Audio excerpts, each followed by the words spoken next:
Students, आज हम क्या करेंगे? आज हम करेंगे क्वेश्चंस। कौन से क्वेश्चंस करेंगे? आज हम पेज नंबर 100 के इंटेक्स्ट के क्वेश्चन करेंगे। इसमें 3 क्वेश्चंस हैं, ठीक है। यूजुअली डिस्प्लेसमेंट पे ही बेस्ड है, डिस्टेंस और डिस्प्लेसमेंट पे ही बेस्ड है, तो हम उनको करेंगे। तो आइए हम पहला क्वेश्चन देखते हैं। पहला क्वेश्चन, फिर दूसरा, फिर तीसरा। ये आज की पेज नंबर 100 की एक वीडियो कंप्लीट है। इसके बाद पेज नंबर 102, 102 की एक वीडियो और है। तो ऐसे कर करके इन टेक्स्ट की अलग अलग वीडियोस बनेंगी। आपको जोन जोन सी वीडियोस में जिस किसी क्वेश्चन में प्रॉब्लम हो रही हो तो उसको देख लेना। अगर कोई कंसेप्ट क्लियर ना हो तो प्लेलिस्ट है, प्लेलिस्ट में डिस्क्रिप्शन में उसका लिंक दे रखा है, उसको देख लेना, ठीक है। चलिए आज हम शुरू करते हैं क्वेश्चन नंबर फर्स्ट से। तो क्वेश्चन नंबर फर्स्ट क्या कह रहा है हमारे पास? एन ऑब्जेक्ट, कोई ऑब्जेक्ट है, has move through the distance, can it have zero displacement? If yes support your answer with an example. अब ये क्वेश्चन दे रखा है। अब यहाँ पे तुम्हें क्वेश्चन पता चल गया होगा कि हमें क्वेश्चन क्या दे रखा है कि क्या कोई ऑब्जेक्ट है। सबसे पहले तो हमने डिस्प्लेसमेंट के बारे में डिस्कस किया हुआ है कि डिस्प्लेसमेंट क्या होता है, डिस्टेंस क्या होता है, मैंने तुम्हें बता भी रखा है एक एग्जाम्पल के साथ। तो उस वाली वीडियो को जरूर देख लीजिएगा, उससे और ज़्यादा क्लियर हो जाएगा। इसका आंसर मैं लिख देता हूँ, आंसर या solution, yes it can have zero displacement. हाँ, उसके पास जीरो डिस्प्लेसमेंट हो सकती है। उसके किसके पास? एक ऑब्जेक्ट के पास जो डिस्टेंस से मूव कर रहा है, क्या उसकी जीरो डिस्प्लेसमेंट हो सकती है? तो हाँ, object has move through a distance, yes it can have zero displacement. For example, आप क्या कर रहे हो? आप अपने घर से चले और कहीं भी जाने के लिए, जैसे मार्केट जा रहे हो, तो आप अपने घर से चले मार्केट जाने के लिए और मार्केट से वापसी अपने घर आ गए, तो डिस्प्लेसमेंट क्या हो गया? जीरो। क्यों हो गया बच्चों? इसीलिए हो गया क्योंकि जो displacement it is depends on initial and final position of any object. मैं यहाँ पे हूँ, अब मैं यहाँ पे हूँ, अब मैं ये वापसी यहाँ पे आ गया, तो ये मैंने डिस्टेंस तो कवर किया, लेकिन डिस्प्लेसमेंट क्या हो गया? जीरो, क्योंकि इनिशियल और फाइनल पोजीशन सेम थी। तुम अपने स्कूल का एग्जाम्पल ले सकते हो, yes it can have zero displacement as when you go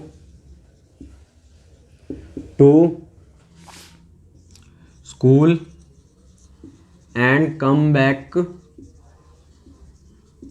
to home, then you travel some distance,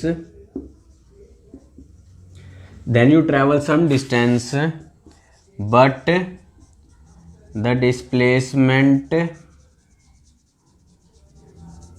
is zero. या फिर एक और एग्जांपल है इसका बहुत अच्छा।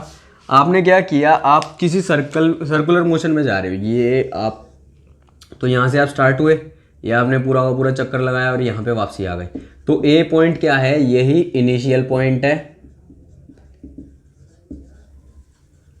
यही इनिशियल पॉइंट है, और यही यही फाइनल पोजीशन है। फाइनल पोजीशन भी यही है, या फाइनल पॉइंट भी यही है, इनिशियल पॉइंट या पोजीशन। तो एक सर्कल में जब आप मूव करते हो तो वो भी डिस्प्लेसमेंट में जीरो ही आंसर लाता है, ठीक है। मैं थोड़ा साइड हो जाता हूँ, पॉज एंड टेक स्क्रीनशॉट। चलिए, आपने पहले वाला क्वेश्चन तो कर लिया होगा, ये सेकंड क्वेश्चन करते हैं। ये थोड़ा सा घुमा के है, थोड़ा सा टिपिकल है, तो थोड़ा सा ध्यान दीजिएगा, अटेंशन इधर रखिएगा, फोकस मत छोड़िएगा। चलिए, तो हमारे पास क्वेश्चन क्या है कि a farmer moves along the boundary. एक फार्मर है जो बाउंड्री के अलोंग घूम रहा है। बाउंड्री के अलोंग किस शेप में? स्क्वायर फील्ड में। तो हम ऐसा करते हैं, एक स्क्वायर फील्ड बना लेते हैं।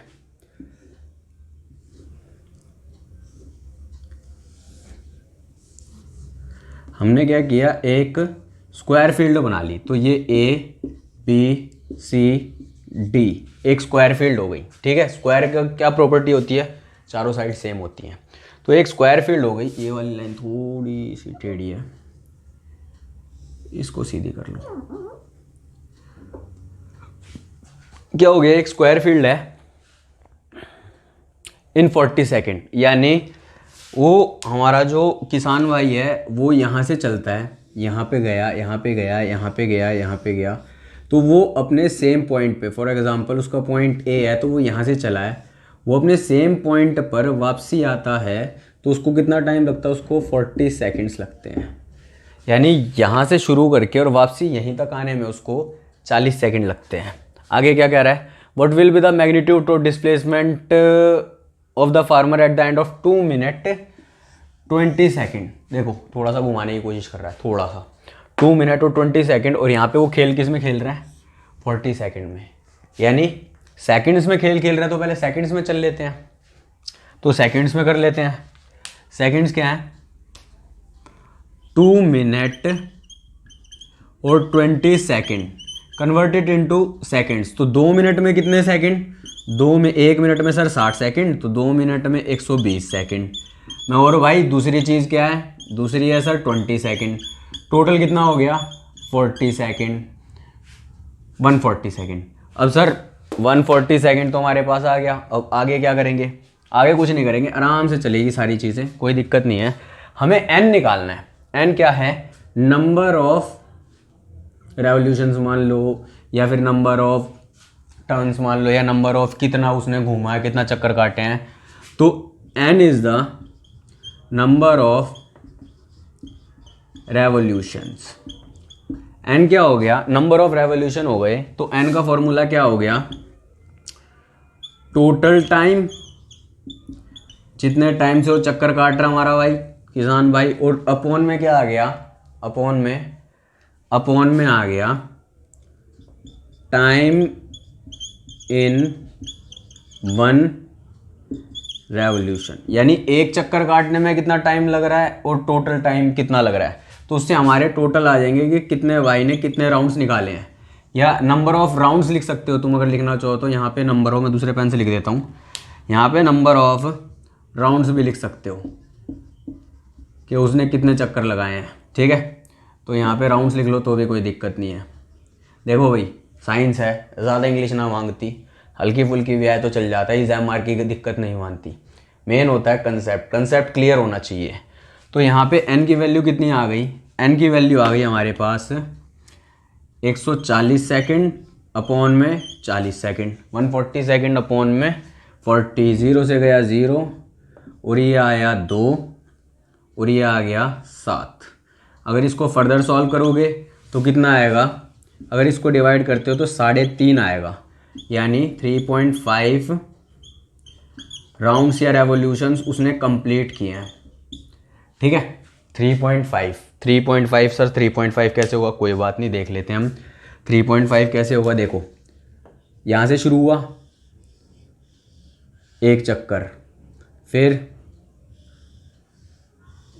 2 चक्कर, फिर 3 चक्कर, फिर 3.5 चक्कर, यानी एंड में कैसे आया, डायगनली खड़ा है वो। कैसे खड़ा है वो, हम इसको इस तरीके से लिख देते हैं, ये है हमारा भाई जो डायगनली खड़ा है। डायगनली क्योंकि वो कहाँ पर आया है, वो यहाँ पर आया हुआ है और उसको यहाँ तक, तो यहाँ से लेके यहाँ तक का तुम्हें, यानी इस ए पॉइंट से लेके और सी पॉइंट तक की वैल्यूज़ को कैलकुलेट करना है, ठीक है।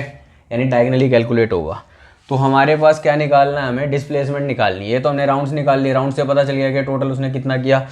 अगर इसको फर्दर लिखना चाहो तो इसको लिख सकते हो 3/1/2 राउंड्स। ये हो गई मिक्स्ड फ्रैक्शन में, ठीक है।